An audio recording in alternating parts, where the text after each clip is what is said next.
What's up, YouTube? I'm Taylor and I hate mosquitoes. Welcome back to the channel. Got a special treat for you today, our next project. So let's go ahead and get into it. Now, this particular example that we have here at the house in the garage is kind of a rough example, and I'll get into that more later, but I'm gonna do a quick brief history of the bike model. That way you guys can all know what exactly it is that we've got here. One cannot talk about the Triumph Cub line of motorcycles without first mentioning the man behind the bike, the late great Edward Turner. Turner worked as a designer for Ariel motorcycles briefly, where he took his design for his square 4 engine. When Ariel went bankrupt in 1932, a man by the name of Jack Sangster promoted Turner to chief designer, where upon acquiring the motorcycle branch of the Triumph business in 1936, Sangster changed the company name to Triumph Engineering Company, naming our man Edward general manager and chief designer. It was here at Triumph that Edward would go on to pen some truly timeless designs, such as the 500cc Speed Twin, the 650cc Thunderbird 6T, the 150cc T15 Terrier, the 200cc T20 Cub, the 650cc T110 Tiger, and of course the T120 Bonneville. The Triumph Tiger Cub was a lightweight, small displacement motorcycle designed by Turner, based on his earlier design, the Triumph T15 Terrier. The Cub had a 200cc single-cylinder air-cooled overhead valve engine that produced 10 horsepower in the base model and nearly 15 horsepower in the sports model.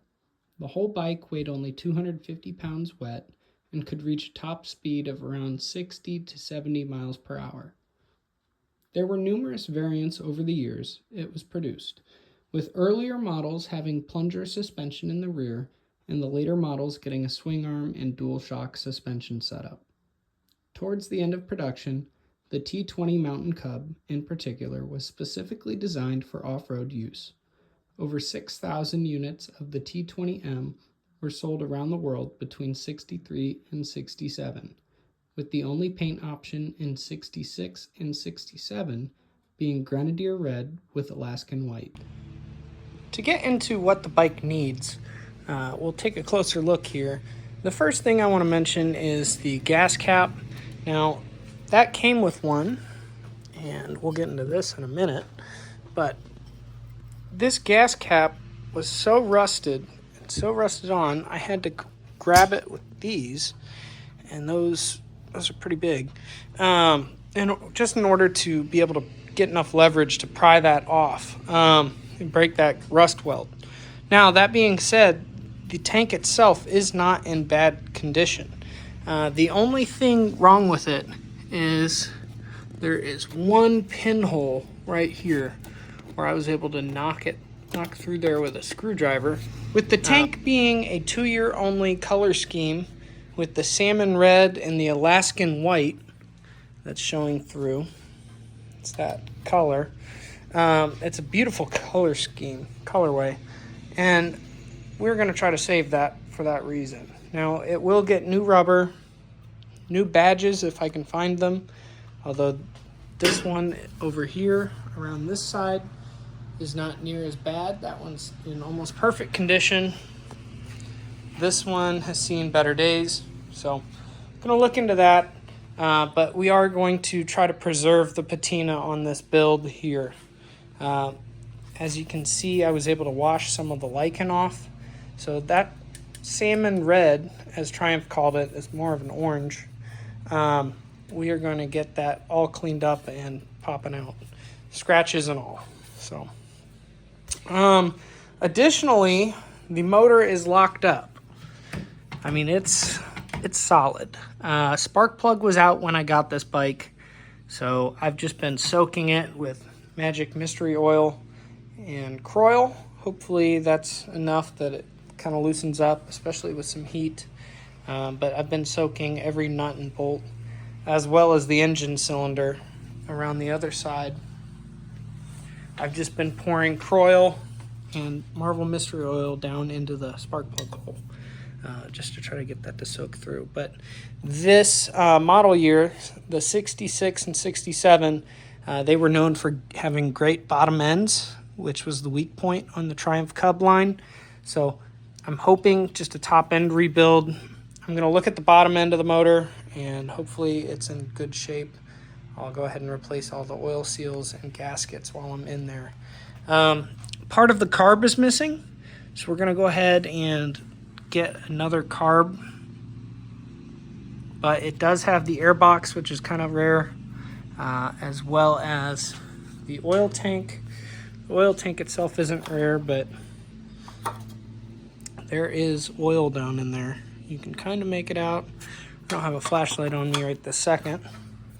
But I love the patina on this bike.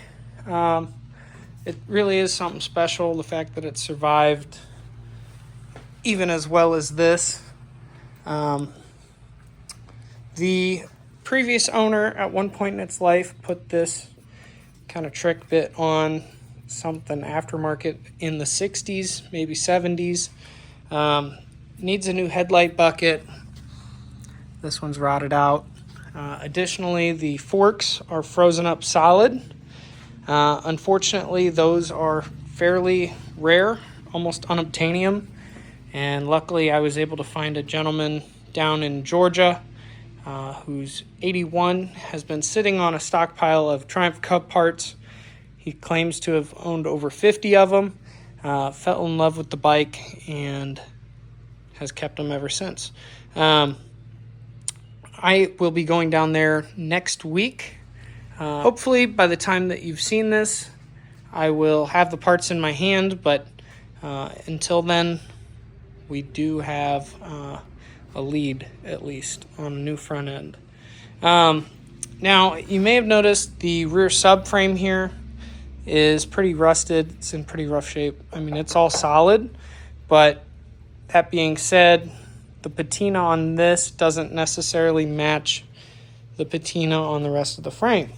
So here's why I bought a new rear subframe. So I'll be swapping this on, and then even though that's got a little bit of rust, I might just clear coat the whole frame once it's all together. Finally, obviously it needs new tires. The front rim is shot, and it's got 3 holes right here in the rim already. So I'll be getting new wheels built up, front and probably the rear too, I would imagine. And then a new muffler, that's shot, and a new header pipe as well, as that has holes in it too. So that's kind of the plan. Now, one of the things that really drew me to this bike, aside from just the patina, but it's still actually got its dealer sticker here. It's Bocelli's Cycle Shop, Triumph, Botaka, Hodaka, Elizabethtown, Indiana. Phone number 817-579-5670. If you know anything about that shop, let me know. I'm going to do some research too, but I just thought it was a neat piece of history for the bike. I love when bikes retain some history, just knowing where it came from, how it got to be here, that sort of thing. So if you got any information on that dealership, let me know. So I'm going to go ahead and get started on this frame, getting the subframe swapped out here on the Triumph Mountain Cub, and get some stuff cleaned up, and then I'll touch base in the next video. But if you like what you see, please feel free to like, comment, and subscribe down below. It means the world to me. It really helps the channel grow, and it means more than you know. And if you like vintage Triumphs, stay tuned, because I will be doing a full rebuild series on this bike. This will be the first full rebuild series on the channel. So, well, first whole bike rebuild series anyway. So if that's something that interests you, please feel free to stay tuned. I would appreciate it. Additionally, something I just want to mention. So these Hillmart manufacturing stickers, I had one on the yellow BSA on the rubber piece for the taillight back there. However, because they are paper, they wore away. I just thought it was kind of neat. You can't find that sticker anymore, but I wanted to replace the one that fell off of that BSA. That being said, I found a sticker company for $1 that remakes stickers. I got 10 of these. It's a little bit bigger, but pretty cool. I have 8 more of these to give away. So if you want a sticker, let me know and leave a message in the comments. We'll get in touch and I'll send you one.